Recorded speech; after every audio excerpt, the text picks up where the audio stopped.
खचाखच भरी हुई हैं वहाँ। शिवलोक में, विष्णुलोक में, ब्रह्मालोक में जो जीवात्माएं हैं, ये जो 33 करोड़ दुर्गा, 10 करोड़ शंभु हैं, ये सब समाये हुए थे वहीं पर। कहाँ पर? अनामी धाम में समाये हुए थे। वहाँ से उसकी मौज एक दिन हुई तो एक हिलोर पैदा हुई, और हिलोर पैदा हुई तो ये नीचे जीवात्माएं समझो कि उतर गई शब्द के द्वारा, आवाज के द्वारा। अब जीवात्मा किसको कहते हैं? जो नए लोग आप आए हो, जीवात्मा के बारे में आपको नहीं मालूम होगा। आपको बता दूं, इस शरीर को चलाने वाली शक्ति यही है जीवात्मा, कि जिसके निकल जाने के बाद बड़े बड़े डॉक्टर, पंडित, मुल्ला, पुजारी फेल हो जाते हैं। यह है परमात्मा की अंश, ईश्वर अंश, जीव अविनाशी। अंश किसको कहते हैं? सबसे छोटे टुकड़े को अंश कहते हैं। तो परमात्मा के अंश से जीवात्मा इस शरीर को चलाती है। ये सारी जीवात्माएं जितनी हैं नीचे, ये सब वहीं समाई हुई थी। हिलोर पैदा हुई तो नीचे उतरी, और जहाँ पर ये फिर उतर करके थोड़ी देर रुकी, यानी उसको अगम लोक कहा गया।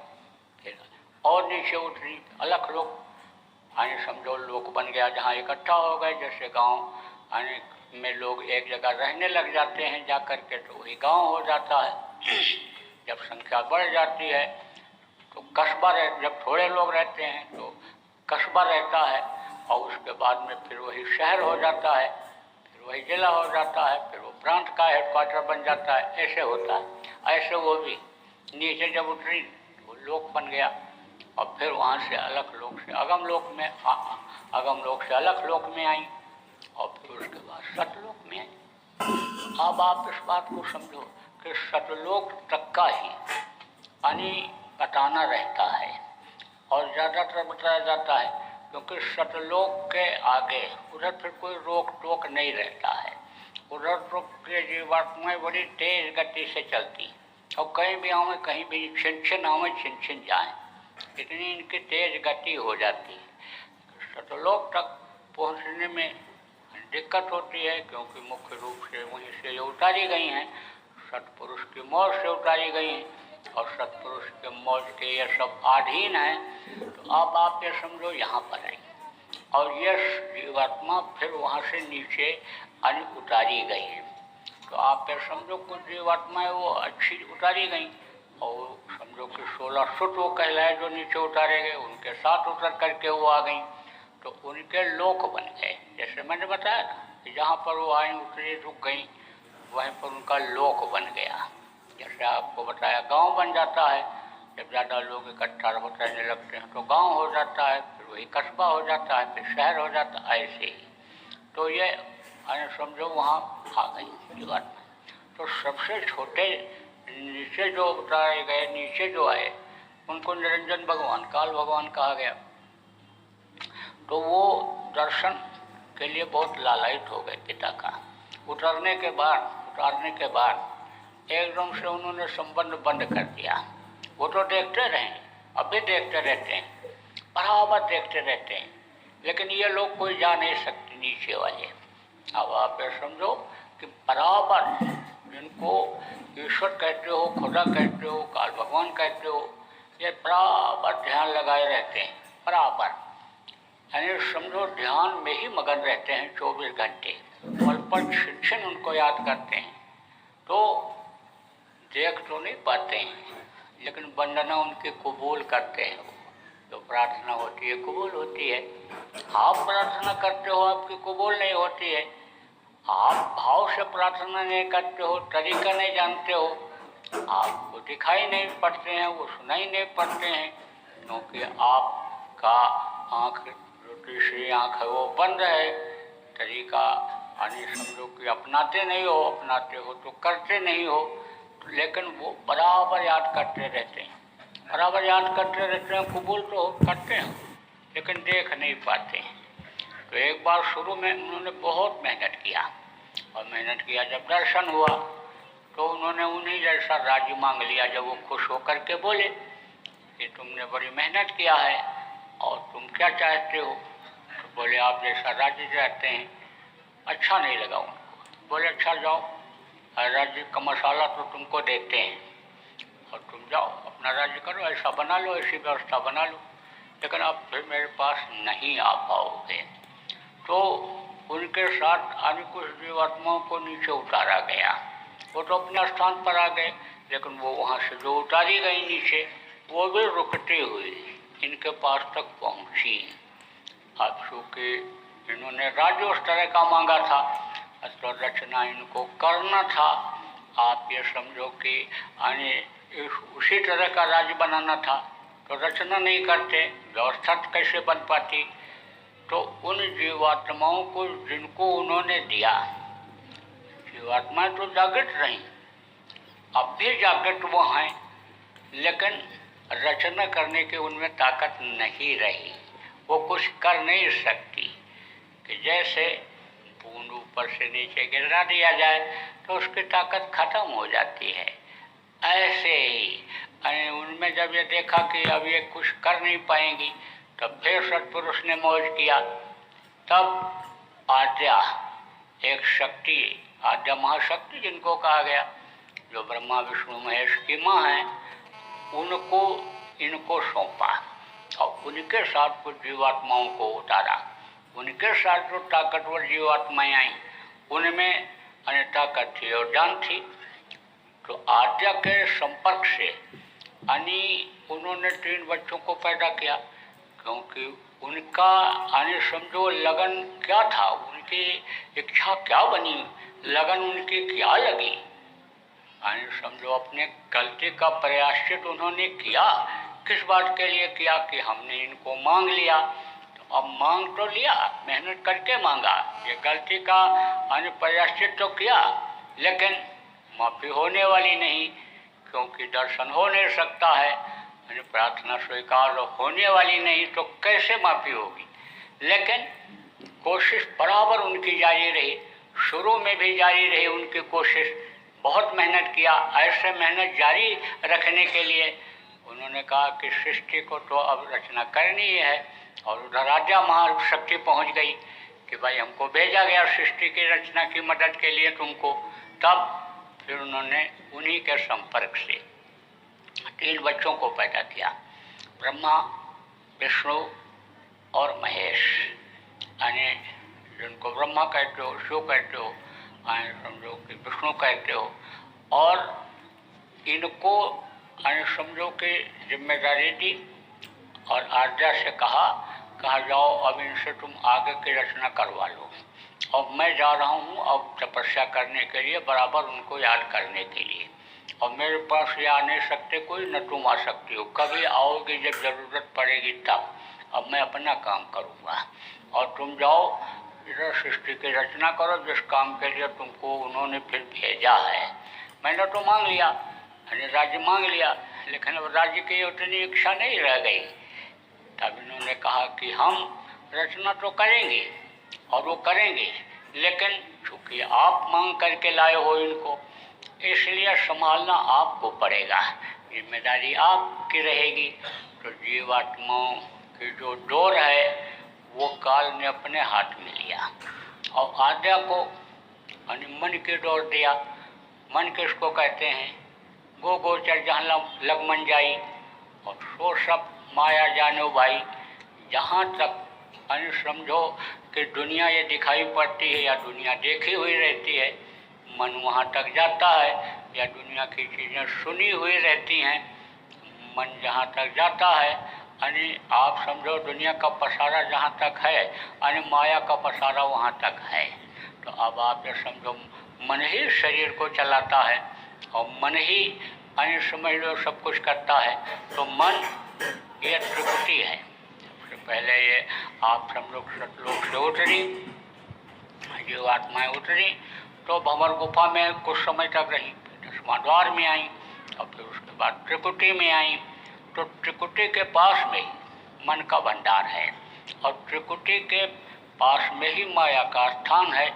अब आप ये समझो कि वहीं से सूरज के साथ जीवात्मा के साथ मन लग गया।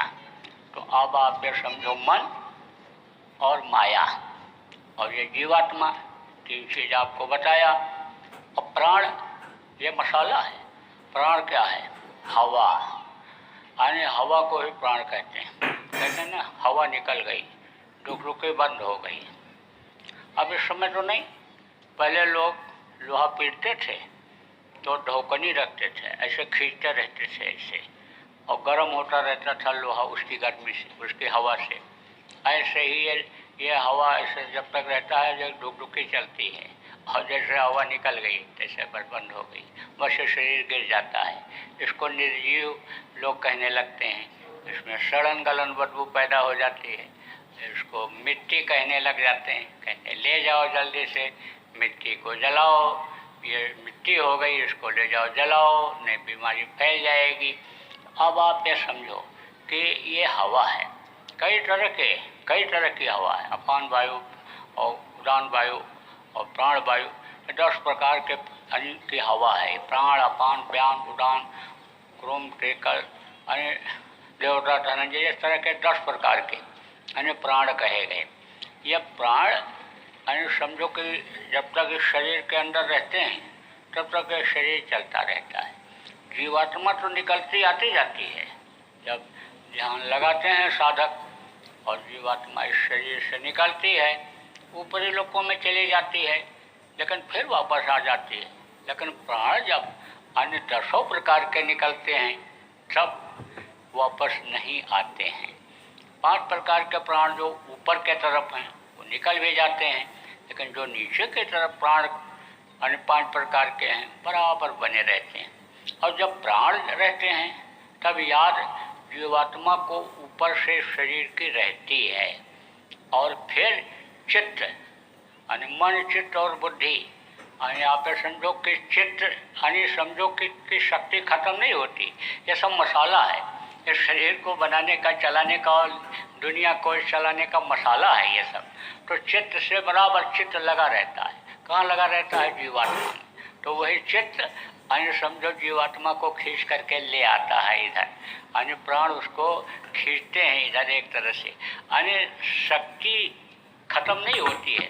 जैसे कहते हैं कि ऊपर कोई चीज़ फेंको तो ज़मीन के ऊपर आता है, ऊपर से फिर ज़मीन के ऊपर आता है, गुरुत्वाकर्षण शक्ति जिसको कहते हैं। ऐसे गुरुत्वाकर्षण शक्ति शरीर की बनी रहती है जीवात्मा के लिए।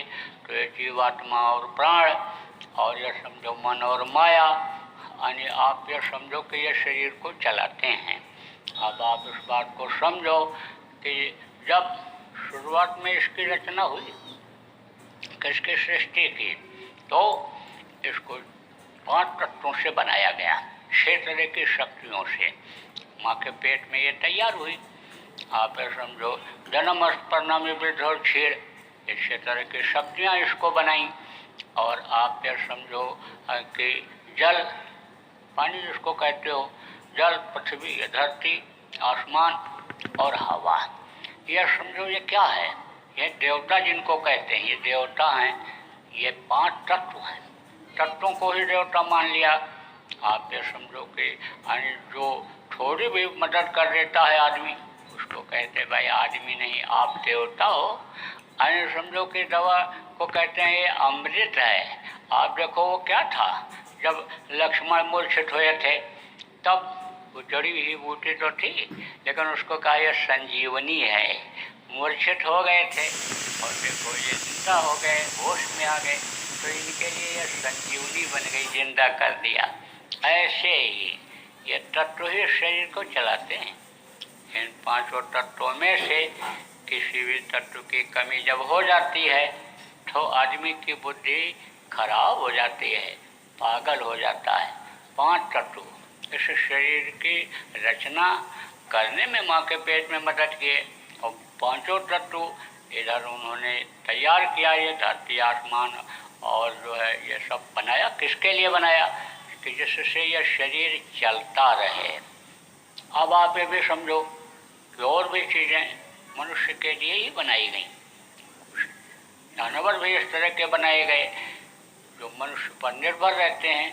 ऐसे कुत्ता है, जैसे आप ये समझो दरवाजे बैठा रहता है, किसके सहारे रहता है, किसके आश्रय रहता है, आदमी के कि हमको ये खिलाएंगे। कुछ इस तरह के जानवर भी उन्होंने बनाया जो जानवरों का आहार करते हैं, खाते हैं। जैसे अभी गिर कौवा अभी मर जाए, मछली बहुत हो जाए तालाब में, तैरने लग जाए तो तालाब का पानी, कुएं का पानी, नदी का पानी गंदा हो जाएगा कि नहीं? तो उनके लिए क्या बना दिया? गिर और कौवा बना दिया। तो मछलियों को जब मर जाएंगे तो खाएंगे, और ये जो खरगोश और ये जो और मुर्गा, ये सभी चीज़ें जो उन्होंने बनाया आहार के लिए, किसके आहार के लिए? जैसे शेर खाता है, तो शेर क्या खाता है? शेर जानवरों को खाता है। आप इस बात को समझो, पहले के समय में आइए समझो कि जो जानवर मरे हुए रहते थे उन्हीं को खाते थे। वो कौन? शेर उन्हीं को खाता था।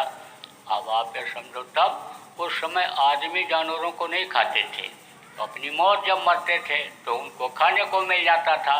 अब जब उनको खाने को नहीं मिलता है तो वो शिकार करते हैं, तो जिंदा को भी मार देते जानवरों को, आदमी मिल जाए तो मार देते हैं।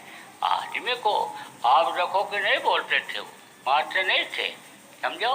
लेकिन अब जब खाने को नहीं मिलेगा तो कहते हैं भूखा क्या नहीं करेगा, क्या नहीं करता है। अब आप ये समझो कि इस तरह की चीज़ों को भी उन्होंने बनाया। ये पेड़ और पौधे बनाए, किसके लिए बनाए? फल के लिए, ताकत के लिए। आप ये समझो कि इनकी जड़ी बूटियाँ फायदेमंद होती हैं। जैसे आप देखो, जैसे बेल का पेड़ है, बेल की पत्ती भी फायदा करती है। शुगर का मरीज को वैद्य बताते हैं कि बेल की पत्ती खाओ। आप ये समझो कि गंध को, पेट की गर्मी को ख़त्म करने के लिए बेल की पत्ती खाओ। बेल का जो गूदा होता है, आइए समझो कि मल अगर जमा हो पेट में, अटड़ियों में भी, तो उसको भी निकालता है।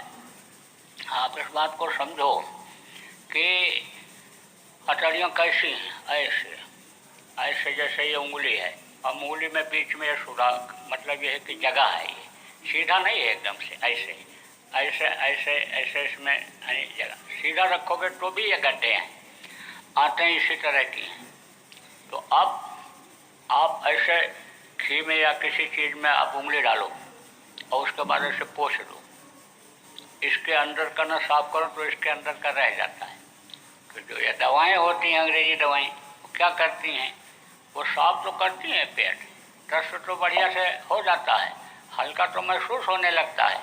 लेकिन जैसे दवा का खाना बंद करो या ज़्यादा दवा का डोज हो जाए, रोज़ खाने की आदत बन जाए, तो फिर उसी तरह से तकलीफ हो जाती है। लेकिन अगर एकदम से बिल्कुल अटड़ियाँ साफ हो जाएं, उंगली एकदम साफ हो जाए, कोई दिक्कत नहीं। ऐसे अटड़ियाँ ऐसे होती, उनमें जो मल जमा हो जाता है उसको ये बेल हनी समझ लो कि निकाल देता है। अंदर अगर कोई चीज़ चला जाए, कड़ी चीज़ है, कोई बाल जैसी चीज़ है, उसको भी ये लपेटता है अपने में, क्योंकि इसमें चिकनाहट होती है, लचीलापन होता है। लचीलेपन में कोई चीज़ जैसे चिपक जाती है, जैसे चाशनी होती है तो चाशनी हाथ में लग जाती तो ऐसे चिपकती है, ऐसे लचीलापन उसमें होता है, पेट को साफ कर देता है।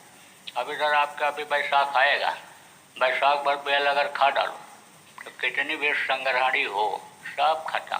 ऐस गैस की बीमारी क्यों होती है? पेट खराब होने की वजह से ही होती है। मल जमा हो जाता है, साफ नहीं होता है, तब गैस बनता है, वो बिल्कुल साफ कर देता है। बहुत सारी चीज़ें ऐसी प्रकृति ने दिया, उन्होंने बनाया मनुष्य के लिए, लेकिन जानकारी होनी चाहिए। जब संत महात्माओं के पास लोग जाते थे तो वो हर तरह की जानकारी कराते थे। और ना आज की तरह से अस्पताल थे, ना आज की तरह से इतने डॉक्टर थे, आप ये समझो ना इतनी फैक्ट्रियाँ थीं। रोगी तो आदमी यूँ होते ही नहीं था जब संयम और नियम का पालन करता था। क्या खाना चाहिए, कब खाना चाहिए, किस तरह से रहना चाहिए, जब इन सारी चीज़ों की जानकारी आदमी को रहती थी तो आदमी रोगी होते ही नहीं थे।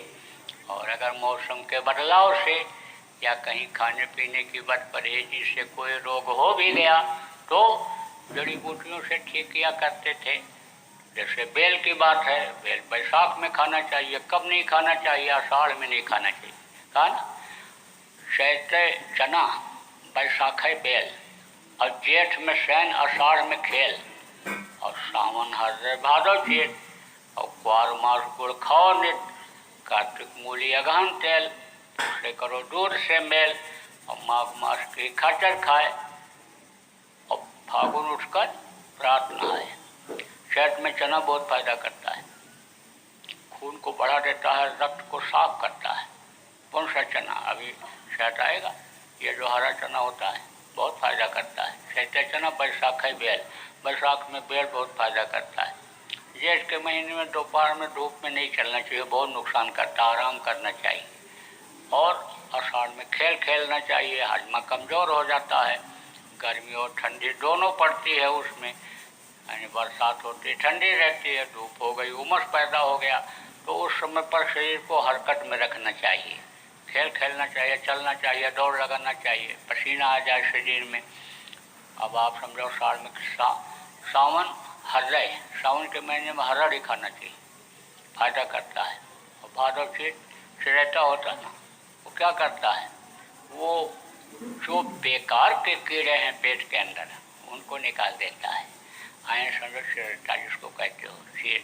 और ग्वार मास गुड़ खाओ नहीं, तो ग्वार के महीने में गुड़ फायदा करता है। मान लो ये जैसे कहीं आप जा रहे हो और रुई के टुकड़े या कोई चीज़ ऐसी नाक के अंदर पड़ गई और अंदर चली गई, मुंह के द्वारा अंदर पेट में चला गया, तो गुड़ भी उसको निकालता है। यानी समझो कि वही गुड़ उसमें भी है, किसमें? बेल में ज़्यादा है, इसमें थोड़ा कम, बहुत कम है उसकी अपेक्षा। तो चैत्र चना बैसाख है बेल, जेठ में सैन, आषाढ़ में सावन हर्रय, भादो चीर, ग्वार मास गुड़ खाओ नहीं। अब कार्तिक मूली अगहन तेल, कार्तिक के महीने में मूली बहुत फायदा करती है, लेकिन मूली खाने का तरीका मालूम होना चाहिए। मूली जब खाओ तो उसका पत्ता जरूर खाओ। पत्ता अगर खाओगे तो मूली हजम हो जाएगी और नहीं पेट में पड़ी रहेगी, उसी का डकार आता रहेगा और वही शिकायत बराबर बनी रहेगी, जिसकी वजह से मूली आप खाए हो। तो पेट में पड़ी हुई चीज़ को तो मूली हजम करती है। जैसे पपीता के अंदर पेट में पड़ी हुई चीज़ को 250 गुना ज़्यादा ताकत होती है हजम करने की, ऐसे उसमें भी होती है, लेकिन मूली खुद नहीं हजम होती है। मूली को क्या हजम करता है? मूली का पत्ता। जैसे बेर ज़्यादा खा लियो, गन्ना जूस लो, चावल ज़्यादा खा लियो, तो आप समझो नारियल का एक छोटा टुकड़ा खा लो या नारियल का पानी पी लो तो हजम कर देता है। केला ज़्यादा खा लियो तो इलायची का दाना 2 दाना खा लो, उसको हजम कर देगा। अजवाइन डाल दो किसमें? अरवी की सब्जी में, तो उसकी गरिष्ठता कम हो जाती है। दाल को नीम से बघार दो, नीम से छौंक दो, तो उसकी नुकसान करने की मात्रा कम हो जाती है। ऐसे ही मूली होती है, लेकिन मूली को 24 घंटा खाने का अन्य समझो प्रावधान नहीं है। सुबह के समय बहुत फायदा करता है, सुबह मूली मूल है, दोपहर मूली मूली, शाम को मूली शोली। शाम को नहीं खाना चाहिए, बहुत नुकसान करता है।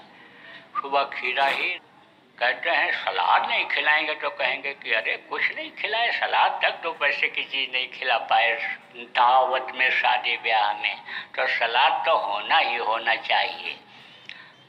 वही चीज़ें, एक चीज़ अगर कोई उसमें ऐसी पड़ गई, अदरक जैसी चीज़ पड़ गई या कोई ऐसी लहसुन जैसी चीज़ पड़ गई, थोड़ा फायदा करने वाली चीज़ है तो वो उससे ज़्यादा नुकसान कर देती है। और या तो जैसे गर्म ठंड नुकसान करता है, जैसे दूध दही नुकसान करता है, ऐसे ही नुकसान वाली चीज़ पैदा हो जाती है।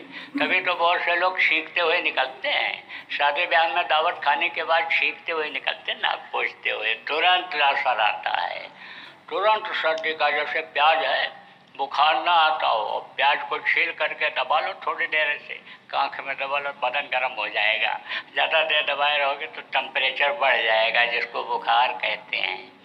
तो अब आप ये समझो कि कार्तिक में मूली फायदा करता है, अगहन में तेल फायदा करता है, और पूष में यानी माघ में जो है दूध फायदा करता है। पूछे करो दूध से मेल, पूष में दूध, और माघ के बच्चे अच्छे नहीं होते हैं, उनसे दूर रहना चाहिए। अब आप समझो पूष यानी पूछे करो दूध से मेल, और माघ मास घी खाचर खाए, माघ के महीने में घी और खिचड़ी खाना चाहिए।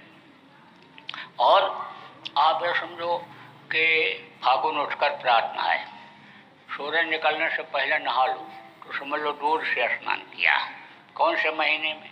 यानी समझो कि फागुन के महीने में। अब इन्हीं महीनों की चीज़ों को मना भी किया गया है। इन चीज़ों को खाने से फायदा, उनमें वो मना। चैत्र गुड़ और बैसाख तेल। चैत्र में गुड़ नहीं खाना चाहिए, बैसाख में तेल नहीं खाना चाहिए। चैत्र गुड़ बैसाख तेल और चैत्र गुड़ बैसाख तेल।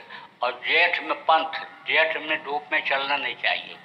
और आषाढ़ में बेल, वही बेल जो पार्टी के बताया, आषाढ़ में नहीं खाना चाहिए, क्योंकि आषाढ़ में उसमें दाने पड़ जाते हैं तो जहरीला हो जाता है।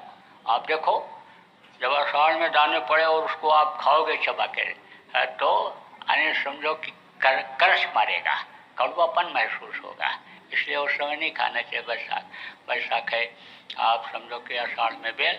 और सावन साग, सावन के महीने में ये जो पत्ती वाला साग होता है वो नहीं खाना, सावन साग। और भादव दही, भादव में दही नुकसान करता है।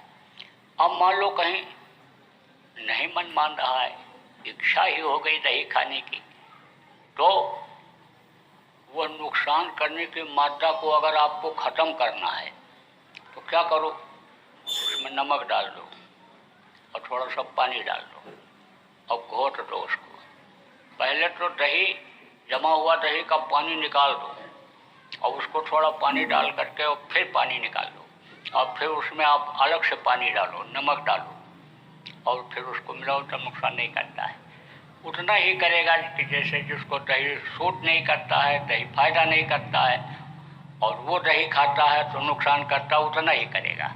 लेकिन और जो ज़्यादा मात्रा उसकी नुकसान करने की हो गई, जैसे कई दिनों का दही जो होता है बहुत खट्टा हो जाता है, वो ज़्यादा नुकसान करता है, वो मात्रा खत्म हो जाती है।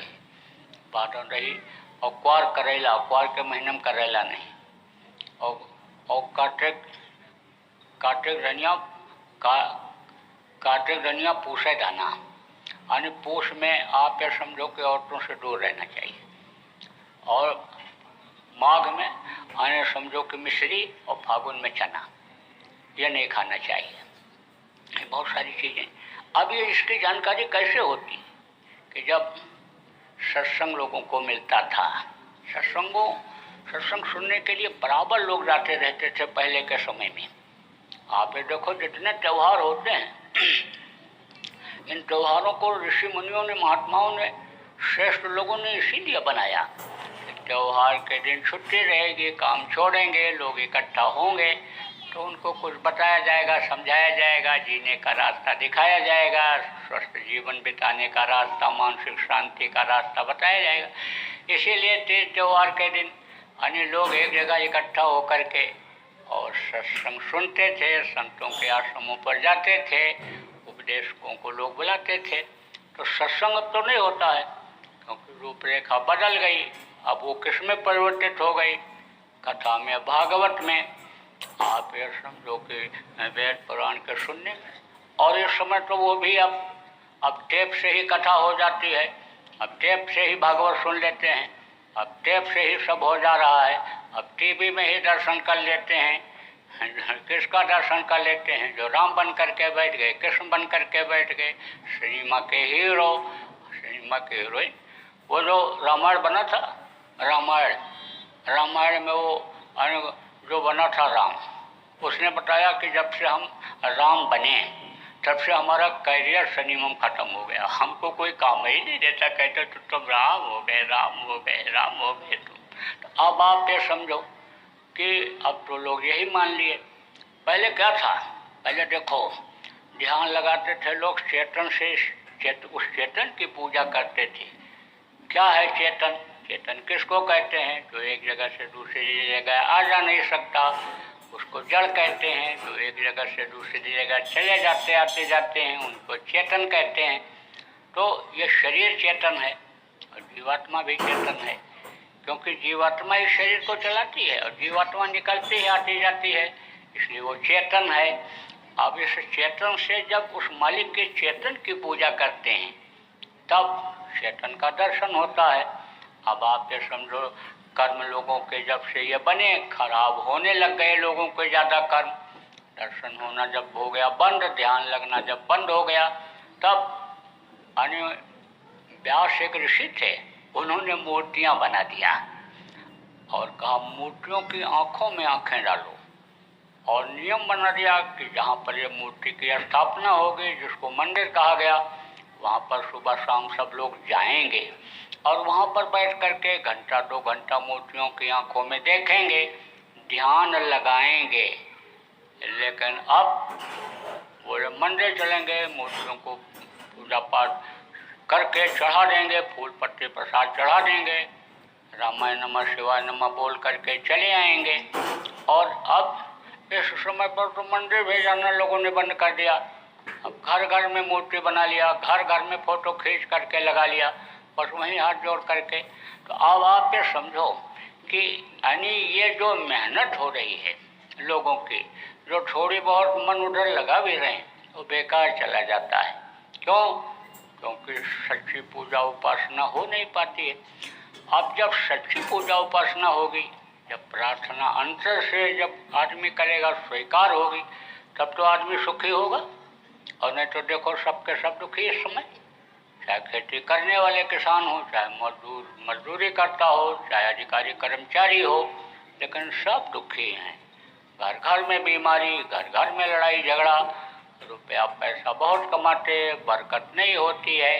तो अब आप इस बात को समझो। 2 दिन का यह सत्संग का कार्यक्रम है, आज और कल का, दोनों दिनों में मैं इस दोनों सत्संग में आपको बहुत सारी बातों को बताने की कोशिश करूंगा, लेकिन समय का ध्यान रखते हुए। तो आपको मैं बता रहा था कि उन्होंने जब इधर सृष्टि की रचना किया, इधर आप ये समझो किसने किया, आइए समझो इन्हीं अन्य देवताओं ने किया, आद्या ने किया। इधर मसाला तैयार था उनके पास, उसी मसाला का उपयोग किया। तो सबसे पहले आप ये समझो कि अंडज पिंडज उखमज और स्थावर ये उन्होंने बनाए थे। धरती नहीं थी, आसमान नहीं था, जल नहीं था, यहाँ कुछ था ही नहीं। आप ये समझो कि देवी देवताओं की उत्पत्ति इन्होंने ही किया। किसने किया? आद्य ने ही किया। इन्हीं ब्रह्मा विष्णु महेश के साथ उनको लगाया, देवी और देवताओं को। ये सब काल ने समझिए व्यवस्था बना दिया था कि जैसे कोई नियम बना करके दुकान का, घर का, स्कूल का, और अलग हो जाता है, अपना कहीं चला जाता है और कहता है कि तुम इसको संभालो, लेकिन घंटा इतना बजे बजेगा, बच्चे इतने बजे आएंगे, प्रार्थना इतने बजे होगी, फिर उसके बाद अंग्रेजी, हिंदी, उर्दू, फारसी ये सब पढ़ाया जाएगा। बना देता है विधान वहाँ का नियम। कंट्रोलिंग अपने ऊपर रखता है, बात करता रहता है, संभाल करता रहता है, लेकिन वहाँ नहीं रहता, हट जाता है। तो सब तो काल के हाथ में है, व्यवस्था तो सब उसके हाथ में है, लेकिन इनके द्वारा सब करवाया किया। तो आप ये समझो कि इन्होंने बनाया। किसने? इन सारी चीज़ों को किसने बनाया? इन्हीं 4 लोगों ने बनाया। तो शुरू में 30 लाख अस्थावर। अस्थावर किसको कहते हैं? पेड़ और पौधे को कहते हैं। इसको किसने बनाया? आप ये समझो कि इसको बनाया शिव ने। और 27 लाख उखमज। उखमज किसको कहते हैं? जो मनुष्य के पसीने से पैदा होते हैं, खटमल, जूं, चीलर या टिंगे पटिंगे जो पैदा हो जाते हैं, और कीड़े पैदा हो जाते हैं। आप ये समझो कि उनको उखमज कहते हैं। तो 27 लाख शुरू में ये बने, विष्णु ने बनाया।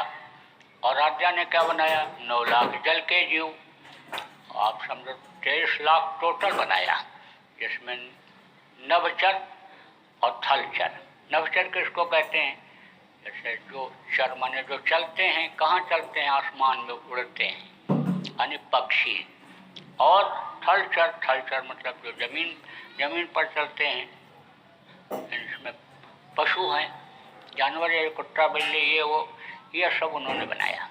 आप ये समझो कि ये समझो कि अंडे से पैदा होते हैं कुछ, अंडज पिंडज उखमज और स्थावर। तो उनको उखमज कहा गया। और अंडज किसको कहा गया? अंडे से पैदा होते हैं। अंडे में कई हैं, जैसे देखो मुर्गी है, कबूतर है, और देखो ये सब जो है, कबूतर ऊपर उड़ता है, तोता ऊपर उड़ते हैं, और मुर्गी ज़मीन में चलती है, उड़ भी लेती है वो भी, लेकिन ज़मीन में। तो इसमें ये अंडज हैं। अंडज से जिनकी उत्पत्ति होती है, ये आप समझो कि बनाया आद्या नहीं, इनके तीनों की मान है। और 4 लाख आप ये समझो कि शुरू में बनाया ब्रह्मा ने, किसको? पिंडज को। पिंडज किसको कहते हैं? इनसे पिंड से जिनकी उत्पत्ति होती है माँ के पेट में। सबसे पहले रजोबीज जब इकट्ठा होता है तो उसके हिस्से अलग होते हैं और फिर वही पिंड बन जाता है। ऐसे पिंड इकट्ठा हो जाता है, जैसे कोई चीज़ इकट्ठा हो जाता है, जब पानी भी इकट्ठा हो जाता है तो ऐसे वो ऐसे सफ़ेद सफ़ेद ऐसे हो जाता है। आप देखो समुद्र के किनारे यानी समझो कि वो इकट्ठा हो जाता है पानी, वो नमकीन पानी, तो ऐसे उसका वो बन जाता है। तो इसी तरह से यानी समझो कि ये उन्होंने शुरू में यानी बनाया, पिंड बनता है। माँ के पेट में सबसे पहले पिंड बनता है। मनुष्य में आप ये समझो कि पूरे 5 तत्व होते हैं। पिंड से कौन पैदा? पिंड का मतलब मुख्य रूप से समझो कि झिल्ली के अंदर से जो पैदा होते हैं वो पिंडज कहलाते हैं। यानी सबसे पहले पिंड बना, फिर झिल्ली उसके ऊपर आई, फिर वो बढ़ा, फिर उसके अंग अलग हुए, आँख कान मुँह ये सब बना, और फिर मृत्यु शक्ति माँ के पेट से बाहर निकालती है। तो अब आप ये समझो कि पिंडज तो यानी समझो कि ये गाय घोड़ा और ये भी होते हैं, उनके भी बच्चे, क्योंकि झिल्ली में लपेट करके वो भी निकलते हैं बाहर लपटे हुए, लेकिन उनमें केवल 4 तत्व होता, बुद्धि नहीं होती है। बाकी सब ये जो मनुष्य करता है, खाता है, बच्चा पैदा करता है, टट्टी पेशाब करता है, वही काम वो भी करते हैं। तो आप समझो उनमें केवल 4 तत्व होते, बुद्धि नहीं होती। मनुष्य में केवल एक बुद्धि होती है, लेकिन उनके लिए जो उन्होंने नियम बना दिया, आप ये समझो उसका वो पूरा पालन करते हैं। आप देखो कि ये जो पशु हैं, घोड़ा, आप समझो गधा, आप समझो गाय, और आप समझो बैल, आप समझो कि ये सब शाकाहारी। बनावट से पहचान होती है इनका जो पैर होता, नाखून, ये सब चौड़े होते हैं, और आँखें यानी समझो कि ऐसे टेढ़ी होती है, और जो मांसाहारी जानवर हैं उनकी आँखें गोल होती हैं, और ये खींच के पानी पीते हैं जानवर ये जो होते हैं, और वो जो मांसाहारी होते हैं वो चाट के पीते हैं, चट करके, जैसे शेर, कुत्ता, बिल्ली ये मांसाहारी है, चाट करके पीते हैं। अब वो पूरा नियम का पालन करते हैं। कौन? कि जैसे आप ये समझो घोड़ा है, गाय है, बैल है, उनके सामने मांस डाल दो तो सूंघ करके छोड़ देते हैं, नहीं खाते। मनुष्य आप समझो कुछ नहीं सूंघता है, सांप खाता दबाता चला जाता है, लेकिन वो सूंघ करके छोड़ देते हैं। जो उनके लिए नियम बनाया उसका पूरा पालन करते हैं। पूरा पालन कुत्ता करता है नियम का। आप समझो स्वामी भक्त होता है। आदमी स्वामी भक्त नहीं होता है। कहते हैं कि जिस पत्तल में खाते हैं उसी में छेद कर देते हैं, स्वार्थ के लिए तनख्वाह भी लेते हैं, मौका पकड़ के रुपया चुरा